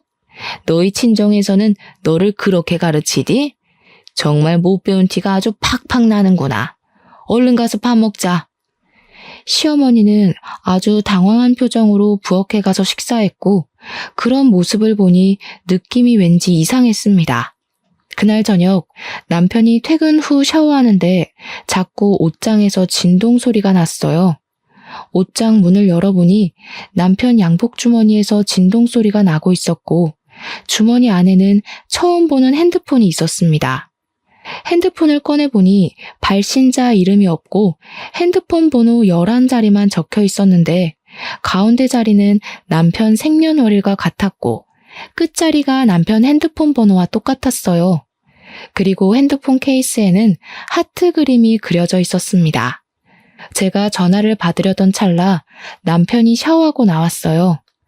남편은 제가 전화를 받으려는 모습을 보자 기겁을 하며 후다닥 핸드폰을 빼앗아 갔습니다. 뭐야, 남의 핸드폰을 왜 함부로 네가 받아? 이게 얼마나 중요한 전화인데. 계속 전화가 오길래 근데 이 핸드폰은 무슨 핸드폰이야? 자기 핸드폰 이거 아니잖아. 이거 학원에서 학부모님들, 학원 거래처 사람들과 연락하는 핸드폰이야. 언제 개통한 거야? 그리고 케이스는 그게 뭐야? 자기 원래 이런 케이스 유치하다고 안 좋아하잖아. 그냥 학생들이 선물로 줘서 한 거야. 뭘 그렇게 따져대. 아무튼 나 전화하고 올게. 남편은 핸드폰을 들고 굳이 집 밖에 나가서 전화통화를 했습니다. 아무리 학원 업무용 핸드폰이라지만 이렇게까지 화를 내는 것, 그리고 업무상의 전화를 굳이 밖에까지 나가서 하는 것이 이상했어요. 그리고 제일 이상한 것은 남편의 취향에 전혀 맞지 않은 하트 그림의 핸드폰 케이스였습니다. 원래 남편은 핸드폰 케이스도 항상 투명하거나 무채색만 했지 이런 그림이 그려진 것은 단 한 번도 한 적이 없었어요. 결혼 전 연애할 때 제가 사줘본 적은 있지만 그때도 유치하다고 절대 끼고 다니지 않았습니다. 젊을 때 그랬던 사람이 40대가 돼서 그런 핸드폰 케이스를 자발적으로 낀다는 것은 아무리 생각해도 말이 안 되는 소리였어요. 이상한 생각은 꼬리에 꼬리를 물었고 일단 그 번호 주인을 알아봐야겠다는 생각에 아까 전화 온 핸드폰 번호를 저장했습니다. 한번 보기는 했지만 가운데 자리는 남편의 생일이고 끝자리는 남편의 핸드폰 번호와 같아서 쉽게 기억할 수 있었어요.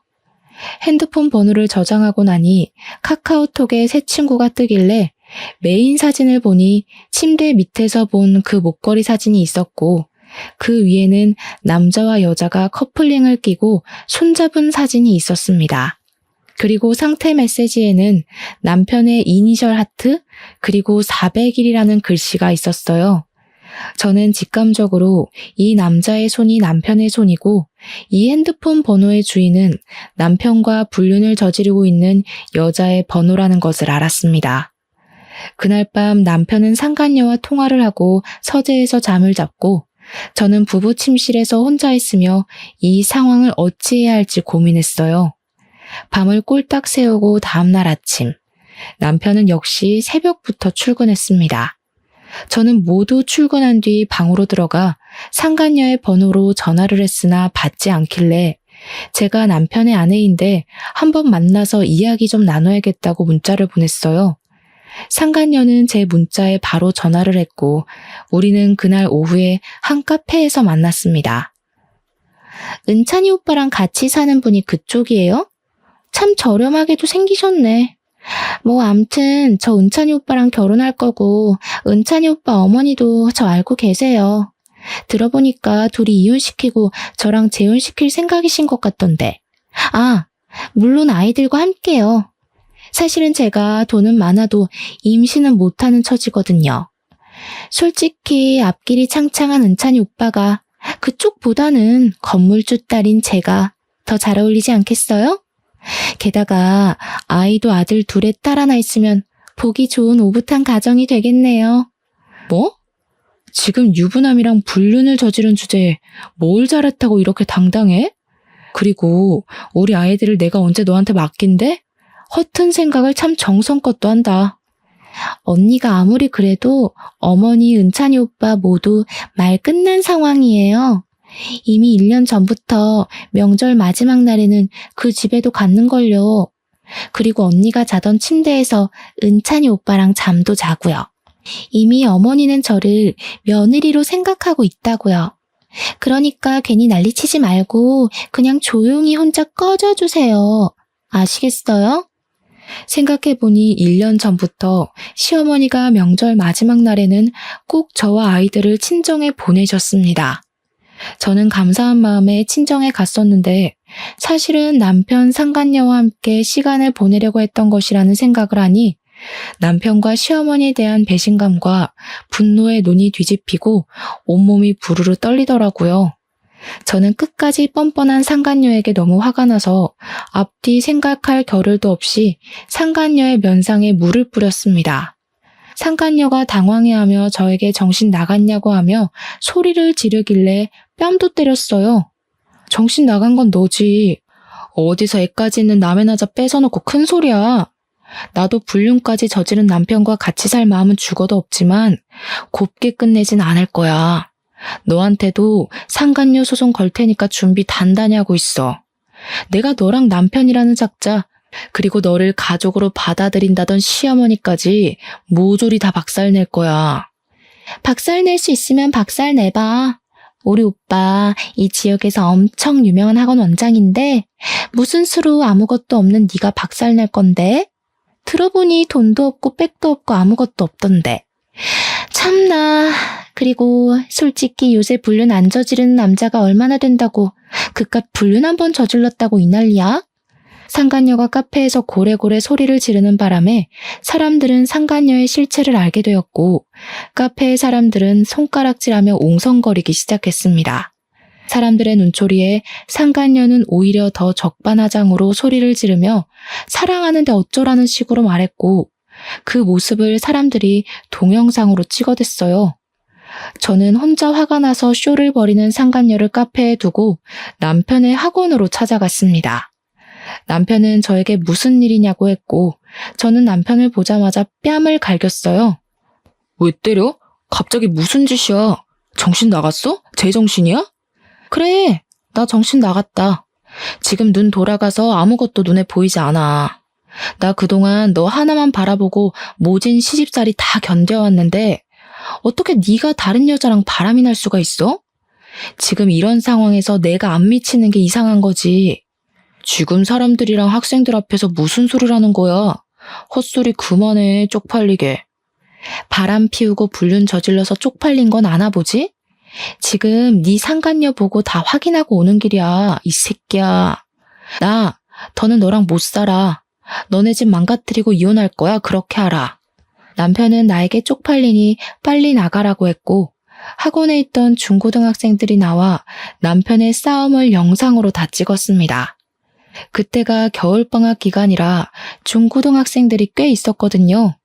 남편은 학생들에게 당장 영상을 지우라고 난리를 쳤고 저는 학원에서 빠져나와 바로 시댁으로 향했습니다. 시댁에는 첫째, 둘째 아이는 어린이집에 갔고 셋째 아이와 가정부 이모님만 있었어요. 저는 바로 방으로 들어가 아이들 짐과 제 짐을 챙기고 퀵서비스를 불러 모든 짐을 보내버렸습니다. 밖에서 씩씩거리면서 와서 짐을 챙기는 저를 본 가정부 이모님은 이게 다 무슨 일이냐고 했어요. 저는 가정부 이모님한테 오늘 카페에서 알게 된 모든 사실을 다 말한 뒤 이 집 박살낼 테니 가정부 이모님도 얼른 나가시라고 했습니다. 가정부 이모님은 사실 다 알고 있었다며 남편과 상간녀가 집 앞에서 데이트하는 사진을 저에게 주셨어요. 그러면서 이모님이 이 집에 들어오게 된 경위를 이야기해 주셨습니다. 원래 이모님의 남편은 이 집의 운전기사였다고 해요. 그런데 기사로 일하면서 시어머니와 남편에게 온갖 막말을 다 들었다고 하며 녹음된 파일을 들려주었는데 정말 욕설이 엄청나더라고요. 결국 이모님의 남편은 공황장애, 우울증, 대인기피증으로 밖에 나오지 못하는 상황이고 이 모습을 본 이모님은 이 집구석 무너뜨릴 생각으로 가정부가 되어왔다고 했습니다. 그러면서 이 집에 남아 도울 것이 있으면 도울 테니 언제든지 연락하라고 했어요. 저는 가정부 이모님과 대화를 마친 후 그 망할 놈의 집구석에서 나와 새 아이를 데리고 친정으로 갔습니다. 일단 큰 소리치고 나왔는데 이 집을 어떻게 망가뜨려야 하나 고민이 되었어요. 그날 저녁 엄마가 퇴근하시고 집에 오셨고 저는 그동안의 상황을 다 이야기했습니다. 엄마는 처음부터 그 집구석 마음에 들지 않았는데 어떻게 사람들이 그럴 수 있냐고 하시며 엄마가 도울 일 있으면 언제든 말하라고 하셨어요. 엄마와 이야기하는데 시어머니에게 전화가 왔습니다. 야, 너 아들 학원에서 난동 피우고 왔다면서? 쪽팔리게. 솔직히 생각을 해봐라. 우리 아들한테 너같이 지질이 궁상인 년이 어디 어울릴 거로 생각하니? 그래도 네가 아들을 둘이나 낳아서 내가 그동안 사람 대접은 한 건데 며느리로는 절대 안 된다. 너같이 돈도 없고 무식한 것은 그냥 아이만 낳아주고 꺼져주면 돼. 알겠어? 그러니까 아이들은 두고 이혼해라. 아이들 두고 이혼하면 내가 돈 많이 줄게. 너네 집 돈도 없잖니. 아이만 낳아주고 꺼져요? 제가 잘못한 것도 아닌데 제가 왜 제 배 아파서 낳은 아이들을 두고 이혼해야 해요? 남편이나 시부모님이나 우리 아이들 한번 놀아나 주셨어요? 다정스럽게 간식거리라도 하나 챙겨본 적 있냐고요? 전 절대 우리 아이들 못 보냅니다.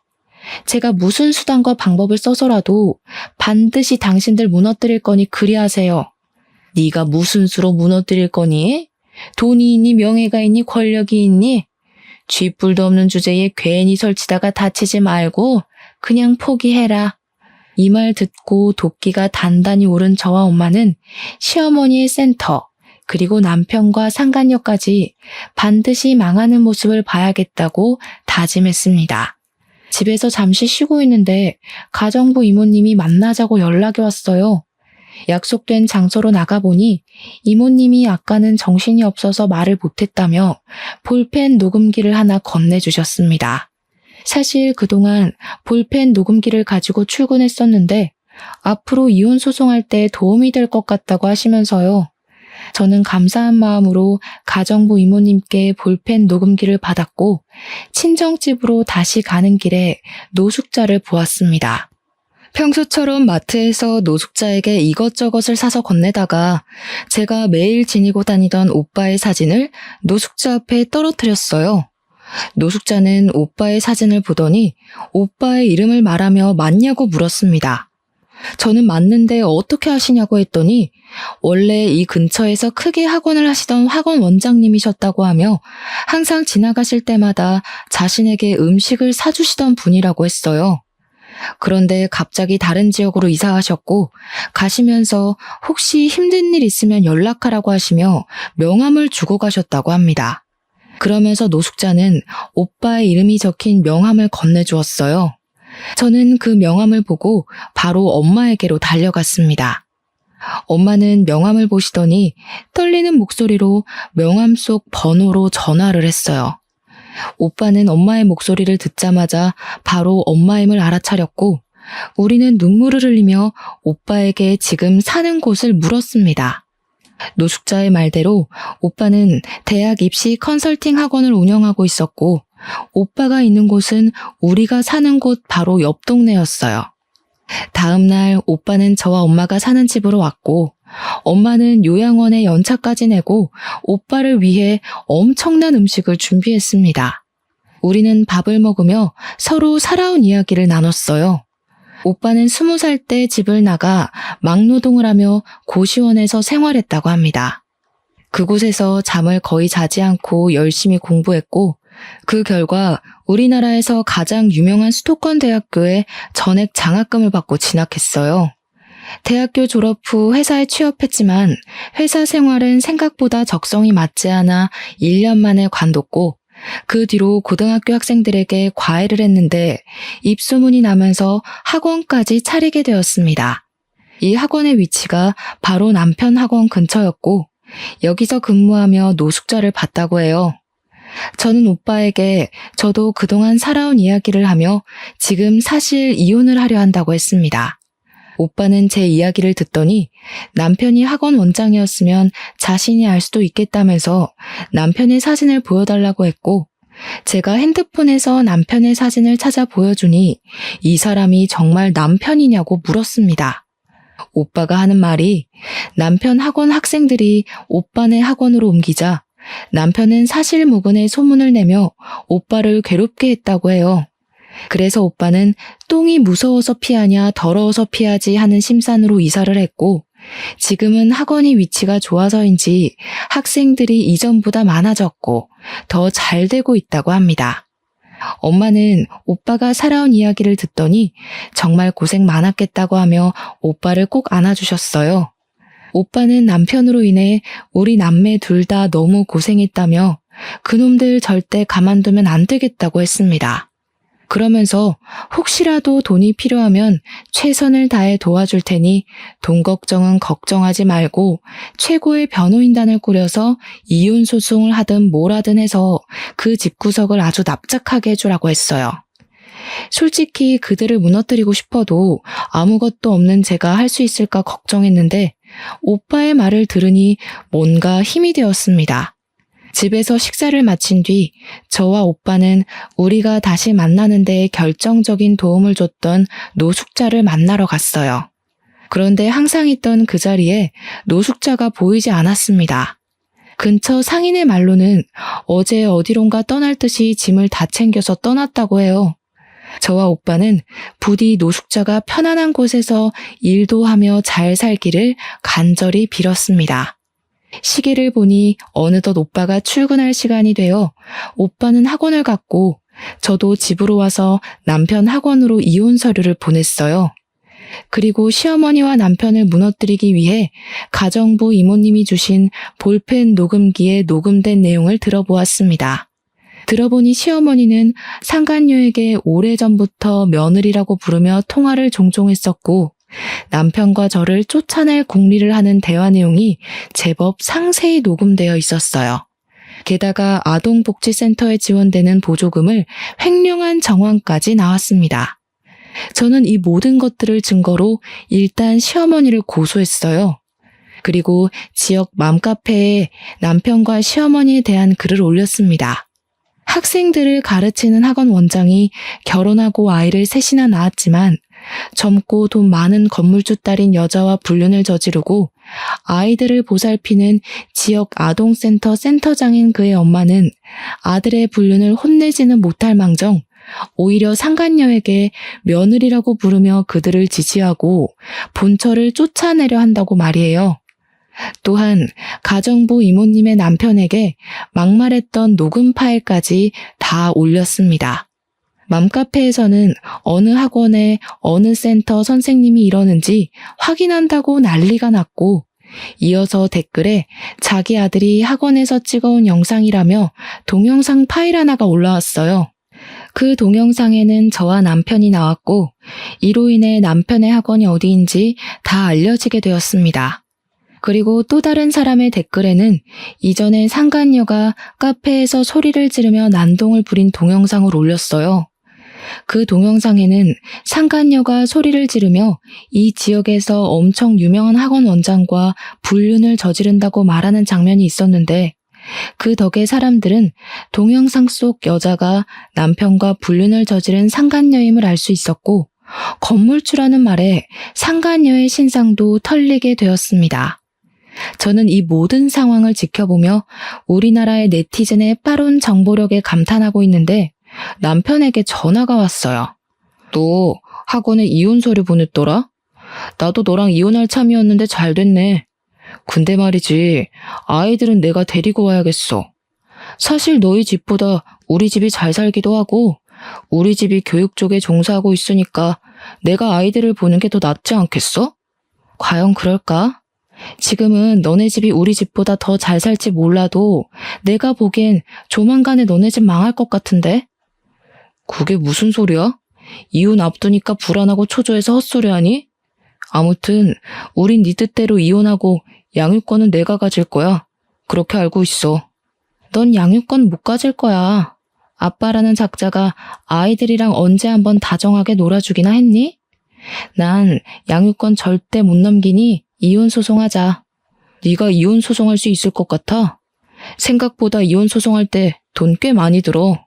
너 그만한 돈 없잖아. 괜히 무리하지 말고 그냥 좋게 말할 때 내 말대로 해. 그게 너도 좋을걸? 고양이 쥐 생각해주는 거니? 너 걱정은 눈물 나게 고맙지만 내가 설마 이혼 소송할 돈도 없을까봐? 걱정하지 마. 최고의 변호인단 꾸려서 너 아주 철저히 밟아줄 테니까. 남편은 끝까지 자신의 잘못은 뉘우치지 않은 채 저를 비꼬았습니다. 남편과 통화를 해보니 절대 저에게 쉽게 양육권을 넘기지 않을 것 같아 변호사를 만나러 갔어요. 변호사는 제가 준비한 모든 자료를 듣더니 충분히 이혼 소송에서 승소할 수 있고 상간녀 소송에 양육권 소송까지 가능하겠다고 했습니다. 저는 변호사의 말에 바로 이혼 소송과 양육권 소송을 진행했고 상간녀에게는 상간녀 소송을 진행했어요. 소송에 들어가는 비용은 고맙게도 오빠가 다 지원해 주었습니다. 그렇게 한 일주일 정도가 지난 주말이었어요. 친정집에 엄마와 같이 있는데 누군가가 집 대문을 부서져라 두드리더라고요. 시끄러운 소리에 대문을 열어보니 시어머니와 남편이 나란히 집 앞에 있었습니다. 집 안에는 아이들이 있었고 이들이 아이들을 데리러 왔다는 생각이 들어 일부러 제가 대문 밖으로 나갔어요. 보조금 횡령 사실 밝힌 거 네 년이지? 부족한 년 걷어서 가족이라고 받아줬더니 이렇게 뒤통수를 때려? 이래서 검은 머리 짐승은 거두는 게 아니었는데. 가족이요? 언제 저를 가족이라고 생각이나 하셨나요? 아들 낳았더니 버릴 생각부터 하셨으면서. 너 우리 학원 비방하는 글도 올렸더라? 내가 너 명예훼손죄로 고소할 거야, 알겠어? 고소해봐 어디. 내가 무슨 허위 사실을 올린 것도 아니고 증거가 명명백백한 사실을 올렸는데 그게 뭐? 사람들도 알 권리가 있다고. 그리고 명예훼손짓 해봤자 벌금 조금 내면 그만이야. 어디 한번 해봐. 그럼 나는 전국 곳곳에 네 얼굴 신상까지 다 뿌려버릴 건데 네가 더 타격이 클까 아니면 내가 더 타격이 클까? 아우 그냥 이걸 확 때려버릴까? 때려봐. 네가 나 때리는 순간 나 너 접근 금지 신청할 거야. 지금 우리 집 대문 위에 CCTV 있는 거 보이지? 남편은 정말 나를 때릴 듯한 포즈를 취했고 저는 순간 당황했지만 일부러 더 큰 소리를 내며 하나도 무섭지 않은 척을 했습니다. 이렇게 저와 시어머니, 남편이 한창 말싸움을 벌이는데 엄마가 굵은 소금을 큰 대야에 잔뜩 가져오셨어요. 그러더니 엄마는 그 소금을 시어머니와 남편에게 뿌렸습니다. 너는 왜 이딴 사람 같지도 않은 것들이랑 말을 섞니? 그냥 아끼야 물러거라 하고 소금이나 뿌리면 그만이지. 야, 너 뭐 하는 거야? 싸구려 집에서 사니까 하는 행동도 이딴 싸구려지. 뭐? 싸구려? 그래, 나 싸구려다. 어디 한번 오늘 싸구려한테 된통 당해봐라. 거지 같은 놈들아. 썩 꺼지지 못할까? 엄마는 대야에 있던 굵은 소금을 모조리 시어머니 남편에게 뿌렸고 그들은 소금을 맞으며 도망치듯 가버렸습니다. 잠시 후 엄마와 저는 대문 밖에 뿌린 소금을 치우러 다시 나왔어요. 그런데 상간녀가 문 앞에 서 있는 것이 아니겠어요? 저는 상간녀에게 방금 너네 오빠랑 그 엄마 소금 맞고 갔는데 너도 소금 맞고 싶어서 왔냐고 하니 상간녀는 대뜸 제 앞에서 무릎을 꿇었습니다. 언니, 제가 잘못했어요. 제가 카페에서 난리친 영상 보시고 아빠가 날 집에서 쫓아냈어요. 그래서 오빠 집에 들어가서 살려고 했는데 오빠도 그러고 어머니도 그러고 어떻게 카페에서 그 난리를 쳐서 우리 얼굴에 먹칠하냐고 하시고 불륜이 자랑이냐고 하시며 저를 또 쫓아내셨어요. 집에서도 저를 안 받아주시고 믿었던 오빠도 날 버려서 저 갈 데가 없어요. 사실 저는 직업도 없고 아빠 돈으로 그동안 먹고 살았는데 언니가 상간녀 소송까지 걸어서 지금 미칠 지경이에요. 이제 오빠랑도 헤어지고 정신도 차리고 살 테니 제발 상간녀 소송 좀 취소해 주시면 안 돼요? 카페에서 그 당당하던 모습은 어디 가고 이렇게 불쌍하실까? 그러게, 누가 그렇게 행동하랬니? 그리고 이렇게 일을 만든 사람은 바로 너야. 난 그래도 내 남편이 젊은 년이랑 바람난 게 쪽팔려서 조용히 말했는데 네가 그 카페에서 혼자 흥분하는 바람에 일이 이 모양까지 꼬였잖아. 아니야? 네가 일을 이따위로 만들어 놓고 인제 와서 무릎 꿇고 생난리야. 그리고 나는 상간녀 소송 취하해줄 생각 눈꼽만큼도 없으니까 자랑스러운 건물주이신 네 아빠한테 빌든 네 오빠라는 작자한테 가든 아니면 길에서 구걸이라도 해서 반드시 그 돈 마련해. 젊은 애가 사지육신 멀쩡한데 못할 건 또 뭐야? 상간녀는 당당하고 뻔뻔한 모습은 온데간데 없고 제 앞에서 무릎을 꿇고 사정을 봐달라고 빌었습니다.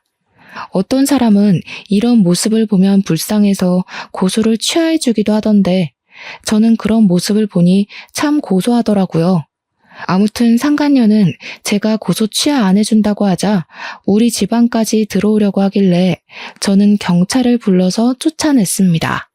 그 뒤로 상간녀 소송이 진행되었고 최종적으로 저에게 위자료를 지급하라는 판결이 내렸지만 상간녀는 돈이 없다는 이유로 저에게 위자료를 주지 않고 버텼어요. 그래서 저는 변호사의 말대로 채권 추심을 했습니다. 그 결과 상간녀의 통장은 압류당하고 상간녀의 계좌에 있던 돈을 빼올 수 있었어요. 그리고 남편은 불륜을 저지른 소문이 쫙 퍼져서 학원 수강생들이 썰물처럼 싹 빠져나가 학원은 문을 닫았고 이혼 소송에서도 져서 저에게 위자료를 지급했습니다. 물론 양육권도 박탈당해서 양육비까지 매달 줘야 하는 상황이 되었어요. 시어머니 역시 센터에서 보조금을 횡령해온 사실이 적발되어 센터 문을 닫았고 지금은 재판을 진행 중인데 1심에서는 일단 징역 6개월이 나왔지만 항소해서 2심 재판을 기다리고 있습니다. 시어머니와 남편 그리고 상간녀는 아이 셋이 있는 그럴싸한 가정을 꿈꿨지만 결국 아이 셋은커녕 아무것도 갖지 못하고 인생의 쪽박을 찼어요. 그리고 저는 오빠의 도움으로 소송을 무사히 마치고 집 근처에 아이들에게 맞는 어린이집도 찾았습니다. 또한 예전에 따놓은 사회복지사 자격증으로 이 지역에서 가장 큰 아동복지센터에 취업해서 다음 주부터 출근할 예정이에요. 너무 오랜만에 하는 출근이라 긴장되고 떨리지만 새로운 삶을 얻었다고 생각하고 열심히 해볼 예정입니다. 참, 그리고 제가 이번에 아동복지센터에 면접 보고 오는 길에 저와 오빠를 만나게 해준 노숙자가 공사장에서 일하는 모습을 봤어요. 저는 일부러 그 앞에서 기다렸다가 노숙자와 대화를 나눴습니다.